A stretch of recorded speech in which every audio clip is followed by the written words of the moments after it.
Bonjour à tous, aujourd'hui on se retrouve dans une nouvelle vidéo, nous sommes à Malzéville sur l'exploitation maraîchère de l'ortie.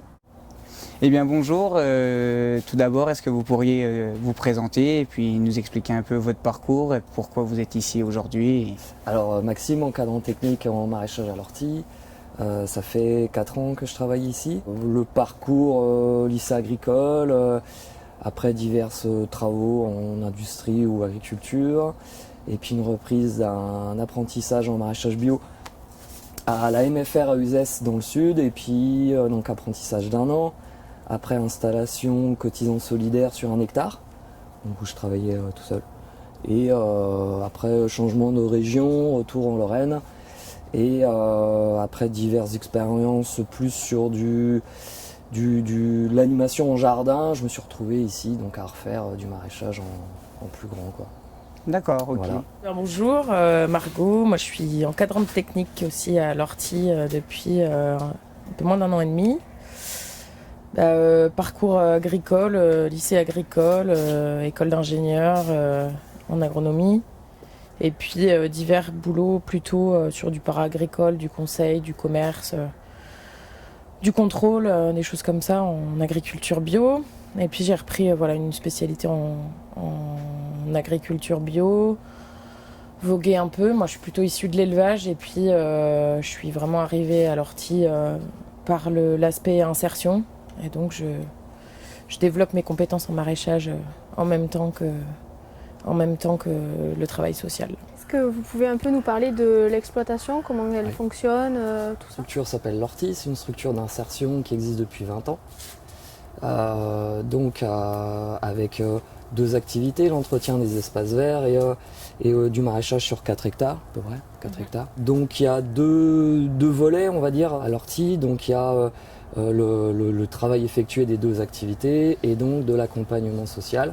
Donc c'est permettre à des personnes qui ont connu ou qui connaissent une difficulté à un moment donné dans leur vie de pouvoir reprendre un travail, d'avoir un salaire, et aussi après de bosser des choses donc avec une autre collègue qui est accompagnatrice socio-pro pour reprendre une formation, développer des compétences dans des domaines, dans le but de retrouver un emploi ou reprendre une formation. Pour le côté maraîchage, donc on cultive 4 hectares sur 2 parcelles.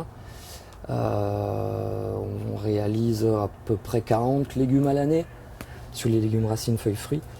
On a maintenant avec les nouvelles serres à peu près 4000 m² de serre, surface assez conséquente en Lorraine, du coup ce qui permet de pouvoir faire des légumes plus tôt dans la saison et d'en avoir plus tard. On réalise 80% de nos ventes sous forme de panier en AMAP, donc on a 2 AMAP, donc 2 lieux de distribution à nous, et on fournit une autre AMAP. Et en complément, on va aussi vendre sur un petit magasin donc au sein des locaux de l'ortie et sur le marché de Malzéville le mercredi. Pour écouler l'intégralité de notre production, quoi. Ok. Et au niveau de la production, c'est plutôt en plein champ ou en serre? Les deux. Donc au printemps, le but, donc là on est début mars, donc on va travailler essentiellement sous serre, donc réaliser les premiers semis à la main qu'on fait. Donc on est autonome sur tous nos plants, nos semis on les fait nous-mêmes. Après, donc les premières plantations se font donc sous tunnel, vu qu'il fait encore un peu frais. Et après, on va commencer à faire les premiers repiquages de légumes feuilles et les premiers semis de légumes racines à partir de avril, à peu près en plein champ. Ok. À la fin du mois, début avril. Donc tous les ans, on va dire qu'on joue avec la saison. Il y a des années où l'hiver est plus ou moins tardif. Après, on va basculer donc, sur tous les légumes de plein champ avec les tomates, aubergines, poivrons, donc ceux qui nécessitent un peu plus de chaleur, donc eux qui vont rester essentiellement sous serre. Et après on va recommencer à travailler sous serre à partir de septembre-octobre pour les légumes feuilles et certains légumes racines, dans le but d'avoir une gamme à proposer donc sur toute la période automnale et hivernale. D'accord. Donc c'est toute la difficulté d'enchaînement entre le plein champ, le tunnel, et faire en sorte d'avoir des légumes toute l'année dans le but de remplir nos paniers avec notre production. Là, sur l'exploitation, vous êtes labellisé bio, vous? Oui, on est certifié en agriculture biologique depuis le départ. Alors ça fait partie des contraintes qu'on a en étant un jardin de cocagne. On fait partie de la fédération cocagne au niveau national. Ça veut dire que tous les jardins de cocagne de France sont des chantiers d'insertion en agriculture biologique. Donc nous on fait du maraîchage diversifié, aussi bien du plein champ, de la serre. On fait une grande variété de légumes comme le disait Maxime. Pour pouvoir faire autant de variétés de légumes sur une telle surface, en agriculture bio, on a besoin de main-d'œuvre. Parce qu'en gros, le taf, la majorité du boulot, c'est le désherbage. Ça nous prend une très très grosse partie de notre temps. Et donc, on fait du désherbage manuel. Ça veut dire que on est content d'être nombreux, d'avoir une grande équipe. On a, je sais pas, entre 15 et 18 personnes en insertion, plus 2 encadrants, un chef de culture. Et on travaille beaucoup à la main et puis beaucoup de manière mécanique. Donc on a des outils qui nous permettent aussi de faire du désherbage sur le plein champ quand les cultures sont encore assez petites. Donc l'agriculture biologique, c'est quoi nos contraintes? Ça veut dire qu'on n'utilise pas de produits chimiques, donc on n'utilise pas d'engrais de synthèse et pas de pesticides. On est forcément plus dépendant des aléas quand on est en agriculture bio parce que, mettons, quand il y a une volée d'altise une année, on n'a pas de produits efficaces pour pouvoir les éliminer. On va sur un certain nombre de contraintes être plus limité qu'un agriculteur conventionnel. Pour autant, qualitativement, on sort un produit qui est super, quoi. Et puis techniquement, ça nous demande probablement un peu plus de maîtrise parce qu'il faut anticiper les problématiques qu'on pourra avoir, mais on est capable de le faire, donc on arrive à pas avoir de très grosses surprises et d'être embêté. C'est-à-dire si on a une production qui va moins bien une année ou alors un ravageur qui est venu dessus ou une maladie spécifique, on sait qu'on a d'autres productions qui vont pouvoir compenser ça. Nous sommes le 4 mars 2020, donc là vous avez devant vous un semis de carottes qui a été dit hiverné, c'est-à-dire qu'il a été réalisé fin septembre, donc à cette période-là on va encore bénéficier de chaleur sous serre, donc on est dans une serre fermée, et donc la carotte a besoin c'est 3 semaines à peu près la germination des graines, donc l'idée c'est de faire germer la graine et qu'elle soit développée sur un stade à peu près 4 feuilles. Et donc elle va passer l'hiver à stagner visuellement sur la partie aérienne. Par contre, elle va commencer à faire une racine. Donc ça, évidemment, ça se passe dans la terre, on ne le voit pas.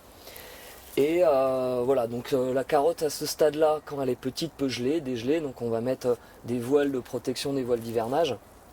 Donc le but, c'est de ne pas intervenir, de ne pas chercher à dévoiler ou quoi, de toucher quand le légume est gelé, quand il fait très froid. Et donc on va attendre que l'hiver passe et à partir dès l'instant qu'il y a une observation d'augmentation du taux de lumière par jour, on va constater qu'elle reprend sa croissance. Donc elle va refaire des feuilles, donc évidemment ça fait pareil dans la terre, la racine se développe. Si je gratouille un peu, on va commencer à les voir. Donc là voilà, je ne sais pas si vous voyez avec la caméra.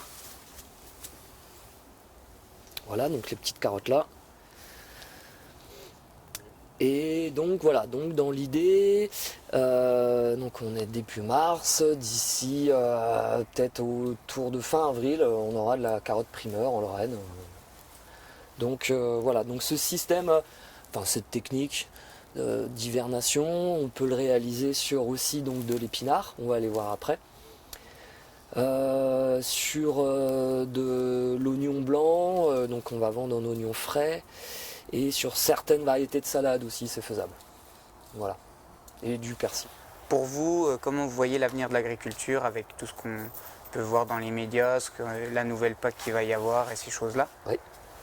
Nous, de la PAC, on n'a aucune subvention de la PAC. D'accord. Le futur de l'agriculture, moi, de mon point de vue, il faut s'autonomiser le plus possible par rapport au lobby. Par rapport à comment fonctionnent les lobbies sur l'agriculture, c'est plus caché. On sait très bien qu'il y a des pressions avec des groupes qui imposent des choses clairement aux agriculteurs. Donc l'idée, nous en maraîchage bio, comme disait ma collègue, on travaille beaucoup avec nos mains. Voilà, c'est toujours ça d'économiser, j'ai envie de dire, sur des litres de gasoil et d'essence. C'est sûr. Il faut relocaliser. Tout à l'heure, vous parliez du bio. Le bio, je trouve qu'il est intéressant, mais il est encore plus intéressant quand il est local. Du bio qui traverse 4 fois la planète n'a pas de sens, clairement. Il faut réorganiser l'accès au foncier. Il faut que la SAFER travaille sûrement différemment. Il faut permettre aux jeunes de s'installer plus facilement. Il faut réorganiser aussi autour des villes des zones qui soient clairement dédiées à l'alimentation et non au béton, à des Carrefour, des Leclerc et compagnie. Si vous voulez découvrir leurs jolis produits, vous pouvez vous inscrire à leur AMAP, comme ça vous pourrez avoir votre panier chaque semaine. Sinon, vous pouvez venir les découvrir à leur magasin, donc le mardi, le jeudi et le vendredi de 11h à 19h, ou sur le marché de Malzéville le mercredi. J'espère que cette vidéo vous aura plu. Vous pouvez nous retrouver sur notre page Instagram et notre page Facebook qui seront en lien dans la barre d'infos. Abonnez-vous et à la prochaine!